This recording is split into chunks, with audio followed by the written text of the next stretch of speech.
नमस्कार, मैं डॉक्टर ईमानी भाटिया, राजकीय स्नातकोत्तर महाविद्यालय बारा हिंदी विभाग में कार्यरत हूँ। आज मैं आपको बीए द्वितीय वर्ष में द्वितीय प्रश्न पत्र में जनसंचार की अवधारणा के बारे में बताऊंगी।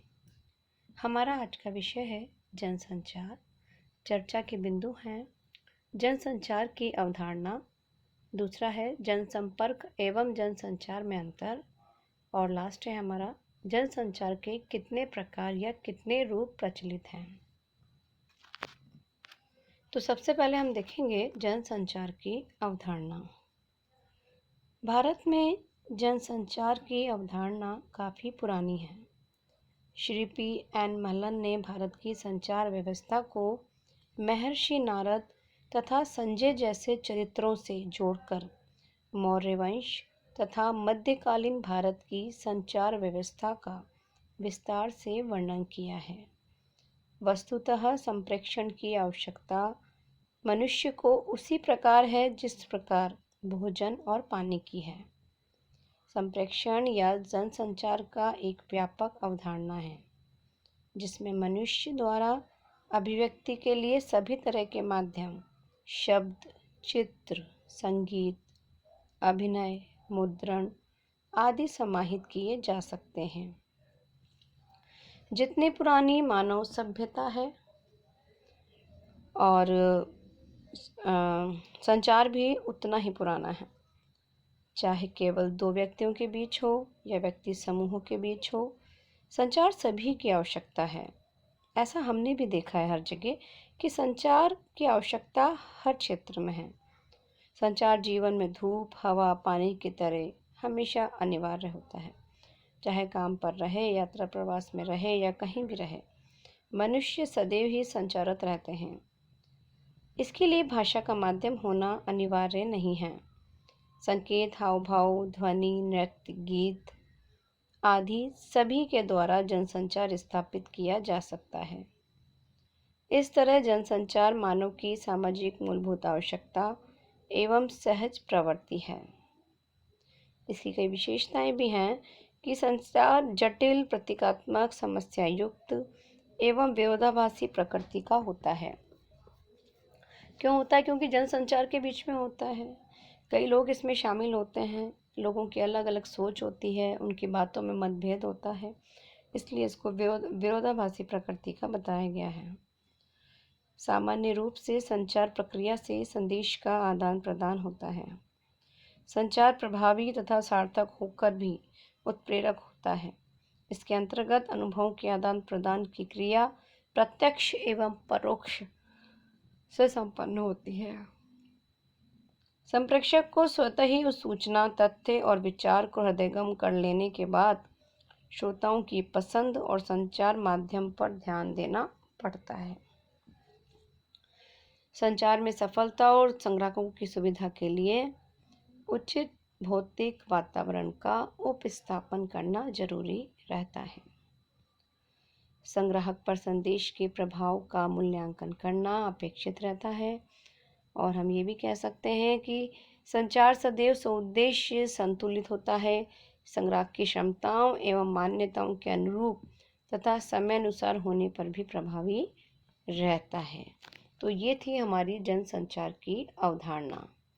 अब हम देखेंगे कि जनसंपर्क, जो लोगों से हम संपर्क करती है जनता एक दूसरे से, और जनसंचार जो लोगों में बातें हम प्रेषित करते हैं, उन तक संदेश पहुंचाया जाता है, इनमें अंतर क्या है? जनता से अथवा जनमत से तालमेल रखना और उसे आवश्यकता अनुसार वांछित दिशा में परिवर्तित करना ही जनसंपर्क कहलाता है।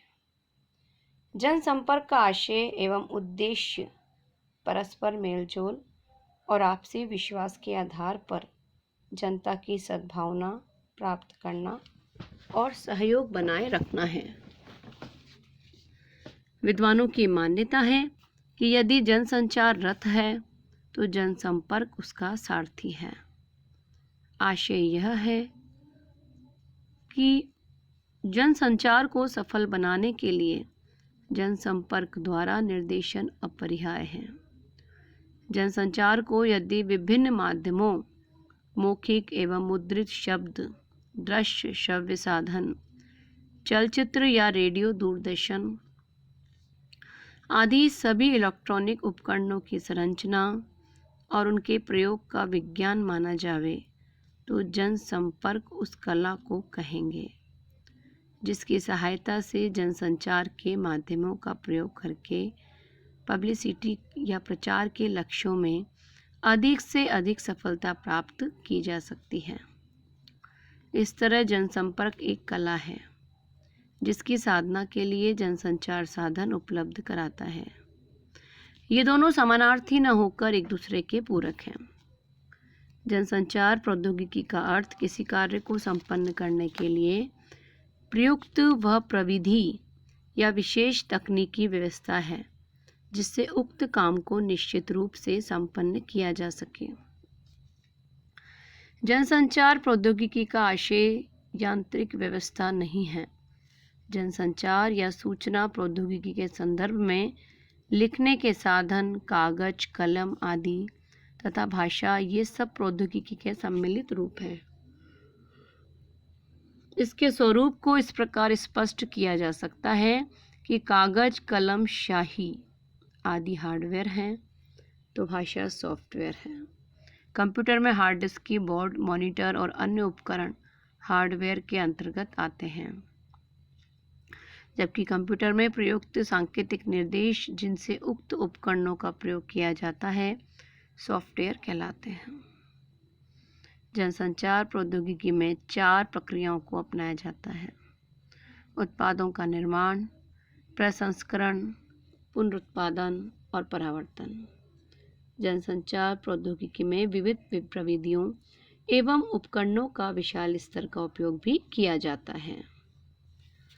अब हम इसका लास्ट पॉइंट देखेंगे कि जनसंचार के कितने प्रकार होते हैं और ये कितने रूपों में प्रचलित होता है।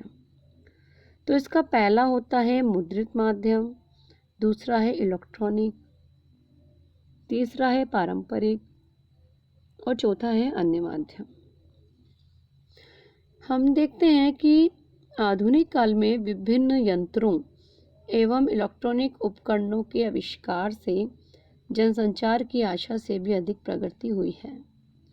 इस समय सूचना क्रांति अथवा सूचना प्रौद्योगिकी के रूप में radio, phone, Doordarshan, fax, telex, teleprinter, computer, internet, email, mobile, cellular phone, cyberspace, laptop, teletext, modem, e-commerce आदि उपकरणों का प्रयोग हो रहा है तथा इनसे गांव और शहरों को ही नहीं सारे राज्यों एवं संसार के देशों की दूरियां एकदम समाप्त सी हो गई हैं। जनसंचार के साधनों एवं उपकरणों का वर्गीकरण करने पर से 5-6 प्रकार अथवा रूपों को निर्धारित किया जा सकता है। वे रूप इस प्रकार हैं कि आंतरव्यक्तिक संचार, अंतर्व्यक्तिक संचार, समूह संचार और जनसंचार। लास्ट है हमारा पारस्परिक जनसंचार। और वर्तमान में जनसंचार के जो माध्यम प्रचलित हैं उनका भी वर्गीकरण है कि मुद्रित माध्यम, इलेक्ट्रॉनिक माध्यम, पारंपरिक माध्यम और अन्य माध्यम।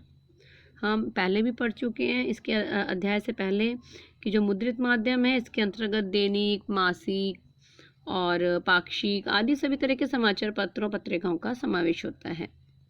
इलेक्ट्रॉनिक माध्यम में इसमें श्रव्य माध्यम रूप में प्रसार भारती का सरकारी रेडियो तथा एफएम का निजी रेडियो आता है। दृश्य काव्य माध्यम के रूप में दूरदर्शन आते हैं, उससे संबंधित सब चैनल आते हैं, ऑडियो वीडियोज़ आते हैं। फिल्म रूप में डॉक्यूमेंट्री आती है, फीचर आते हैं, विज्ञापन, फिल्मों की गणना की जाती है। पारंपरिक माध्यम के अंतर्गत हमारे लोकगीत आते हैं, लोकनाट्य आते हैं, लोकनृत्य आते हैं।